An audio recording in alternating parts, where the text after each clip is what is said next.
Habang naglalakad ay nagmamaritisan ng magkaibigan. Dahil nakagraduate na daw sila ni Lee Siu Pao, isang taon nang nakalipas. At nagtatrabaho sila sa parehong paaralan. Kailan daw nila planong magpakasal? Nakabuntong hininga na lang si Lee Siu Pao at sinabing mas gusto ng jowa niya si Yang Xiao. Nagulat tuloy ang kaibigan niya sa kanya. Kaya tinapik niya si Lee Siu Pao sa balikat. Sabay sinabing wag nang mag-alala. Dahil daw ito ang ginawa sa kanya ni King Shuang. Hindi na siya nararapat para kay Lee Siu Pao at isang araw ay pagsisisihan niya ito. Kapareho din kay Yang Xiao ko na mga agaw ng jowa. Magsisisi daw silang dalawa. Tinanong niya rin kung anong nangyari kay Lee Siu Pao, bakit nakakatawa siya. Wala daw dapat ikabahala ang kaibigan niya. Nag-grow lang siya kaya nagbago ang pananalita niya. Si Lee Siu Pao daw ang dapat magtaka. Bakit daw naging PE teacher ang kaibigan niya? Chemistry daw ang natapos niyang degree. Sinabi naman ng kaibigan niya na mahirap ipaliwanag. Pero nung unang pasok niya sa eskwelahan na ito, magaling ang ipinakita niyang performance sa pagtuturo. Pero nang dahil sa isang chicks ni Director Ma, nagselos ito dahil kamukha daw niya si Piolo Pascual. At nagalit din siyang Xiao sa kanya dahil nasasapawan ito. Kaya nilagay nila siya sa PE teacher.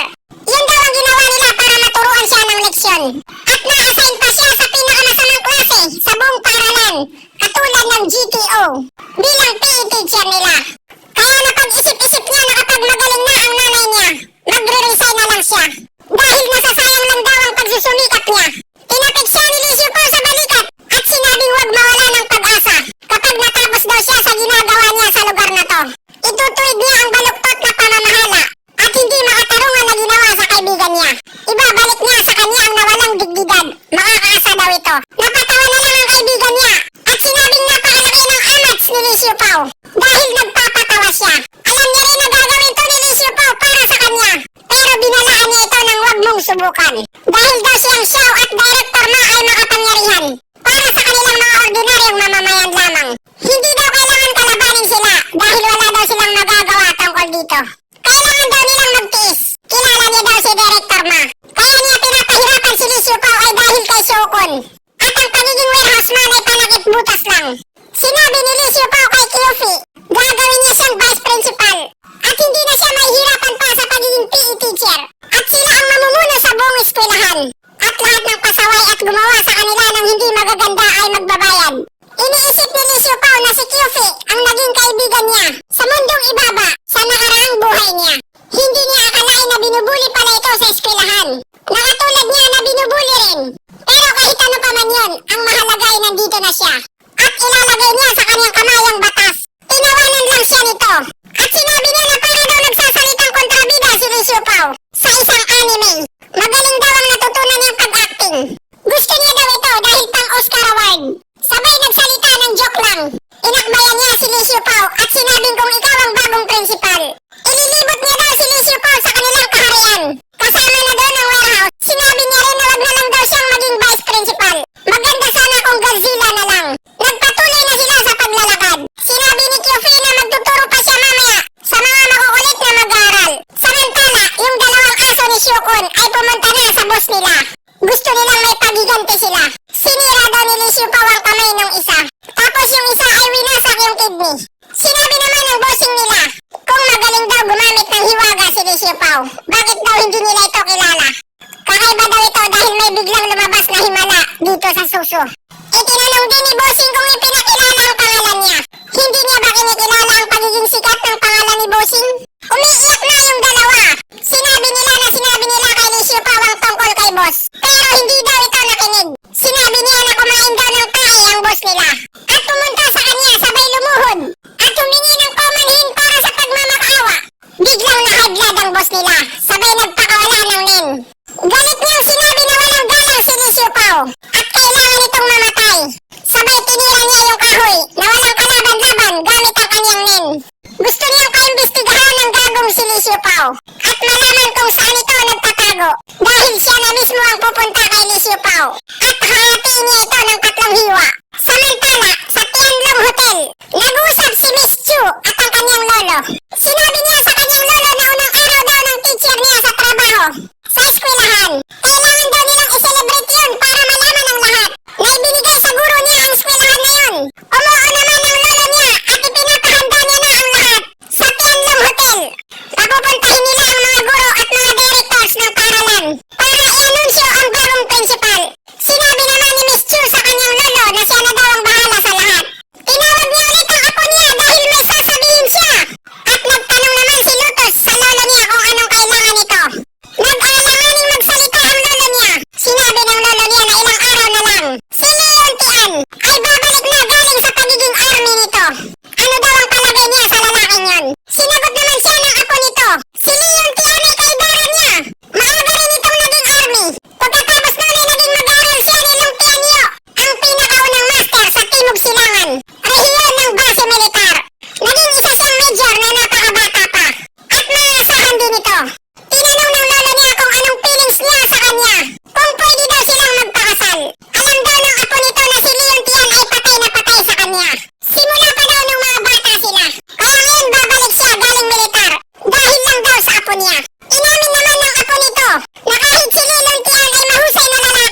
naman. Dumating naman ang magkaibigan na si Lee Xiu Pao at Kyufi. Sa isip niyang Xiaokun, sinasabi niya na maghintay lang daw si Lee Xiu Pao sa paghiganti niya. Kapag naging principal na daw siya, sa kanya babanatan si Lee Xiu Pao. Deadma lang silang dinaanan ni Lee Xiu Pao na parang walang tao sa tabi niya. Tinawag naman siya ng jowa niya na tumigil sa paglalakad. Nilingon ito ni Lee Xiu Pao at sinabing anong kailangan mo. Wala na daw dapat silang pag-usapan. At kung inaakala nila na hingi ng tawad sa kanila si Lee Xiu Pao, nagkakamali sila. Huwag daw siyang magpanggap na kunwari nagtatanga-tangahan at walang alam. At sasabihan si Lee Xiu Pao na mag-sorry dahil hindi daw magsusorry si Lee Xiu Pao sa kahit sino man. Ang isang bundok daw ay hindi magiging kasing taas ng ilog at lawa. Lalo na daw sa walang kwentang ordinaryong tao na siyang Xiaokun. Nakaka-high blood daw. At kapag naisip niya ay parang gusto niyang patayin ito. Nakakawalang gana daw ang jowa niya kaya lumayo na daw to sa kanya. Nagpapaantay ang jowa niya. At sinabing seryoso ba si Lee Xiu Pao sa pinagsasabi niya. Tumigil na daw ito sa pagpapanggap na siya ay isang bigating tao. At harapin niya na lang ang katotohanan na isa lang siyang mahirap. Nagaling sa hindi kilalang lugar. Nagpakahirap daw si Lee Xiu Pao para maging isang guro sa paaralan na ito. Tapos itatapon niya lang ito ng basta-basta. Dahil sa pagiging pride niya at napakataas ang tingin sa sarili. Hindi niya na daw iniisip kung anong magiging kinabukasan niya. Sinabi naman ni Lee Xiu Pao ng mga katulad nilang langgam ay hindi nila maintindihan ang isang pag-iisip ng isang immortal. Kaya itigil na nila ang mga maling paratang sa kanya. Alam niya na daw kung anong binabalak nito. Nung nakalipas na buhay niya, kailanman na hindi siya naintindihan nito. Ngayon pa kaya, ang tanging may papayo daw ni Lee Xiu Pao ay lumayo siya sa kanya. Napaisip na lang ang jowa niya kung bakit naging ganito si Lee Xiu Pao. Masyado siyang makatwiran at mahirap makipag-usap sa kanya. Piling niya sa sarili niya ay isa na siyang hari ngayon. Siraulo na daw si Lee Xiu Pao. Nagsalita naman si Director Ma patungkol kay Lee Xiu Pao. Hindi na daw ito nadala nung nilagay siya bilang warehouseman. Sa susunod daw ay gagawin niyang tagalinis ng toilet si Lee Xiu Pao. Dahil hindi na daw katanggap-tanggap ang pinaggagawa nito. Nagsasalita siya ng mga nakakatawa at para na siyang sinto-sinto. Sa palagay daw ng kaibigan ng jowa niya, baliw na daw si Lee Xiu Pao. Ang mga kagaya niya daw ay dapat sinisipa sa eskwelahan. Mas maganda daw kung maaga itong matatanggal. Kinausap naman niyang Xiao ang jowa ni Lee Xiu Pao na nililigawan niya. Si Lee Xiu Pao ay nabubulok na daw at baliw na. Ang mga kagaya niya daw ay dapat nilalagay sa mental hospital. Kasama ang mga baliw. Iniisip na naman niyang Xiaokun si Lee Xiu Pao. Bakit daw siya pinahiya ni Lee Xiu Pao? Ipapakita niya daw kay Lee Xiu Pao ang totoong kapangyarihan. Ang kapangyarihan ng estado sa buhay. At ang mga koneksyon nila. Para malaman daw ni Lee Xiu Pao kung gaano kalayo ang agwat nila. Papahirapan niya daw ang buhay ni Lee Xiu Pao hanggang mamatay ito. Hanggang sa hindi na ito makabangon at mamatay. Nagsimula na ang okasyon at nagkakatuwaan na ang lahat. Samantala, napansin ng kaibigan niya na si Lee Xiu Pao ay tahimik lang sa gilid. Na parang introvert. Kinausap siya ng kaibigan niya kung bakit hindi pa siya kumakain. Ang Tianlong Club ay ang pinakamagandang club daw sa buong Soso. Ang Tianlong Hotel ay marami daw pasilidad dito. At ang mga mayayaman na tao at kurap na opisyal ang may kaya lang kumain dito. Kaya dapat kumain din daw si Lee Xiu Pao dahil bihira lang daw to. Ang board of director daw ang nagsagawa nito para sa kanila. Selebrasyon daw to para sa bagong principal. Sa palagay daw niya ay parang importante ang araw na to. Dahil pinaghanda nila ito ng bongga. Hindi niya daw alam kung anong iniisip ng mga nakakataas. Wala siyang idea. Biglang may pumasok na babae sa ginagamit nilang pasilidad. Humihingi ito ng saklolo sa mga guro. Pumasok din ang lalaking nakabuntot sa kanya. Sinabi ng lalaki na hindi daw makakapagtago ang maliit na babaeng yan. Wala na rin siyang natatakbuhan. Dahil isa lang ang dinadaanan. Kaya lumabas na lang daw siya at huwag nang magtago. Mag-aaral pala ito ng kaibigan ng jowa ni Lee Xiu Pao. Humihingi siya ng tulong kay Teacher Su. Pinupwersa daw siya at gusto siyang bugbugin ng mga lalaki. Tinanong naman ni Teacher Su kung sino sila at paano sila nakapasok. Dahil kung hindi, tatawag daw siya ng pulis. Sinagot naman ng lalaki na subukan niyang tumawag ng pulis. Napansin niya rin na magaganda ang mga guro, kaya gusto niya rin isama. Galit na lumingon sa kanila siyang Xiao. Mumurahin niya sana sila. Kaso bigla na lang siyang napatigil. Mabilis siyang lumapit dito na parang tuta. Kilala niya pala ito at tinawag niya pang si Baba. Sinabi niya na kalimutan daw ang lahat dahil sa konting hindi pagkakaunawaan. Tinanong naman ito kung sino ba siya. Nagpakilala naman siyang Xiaokun. Galing daw siya sa pamilya ng mga Yang sa Sing Sing City. Hindi daw siya kilala ni Brother Ba, pero kilalang kilala niya si Brother Ba. Isa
Pao.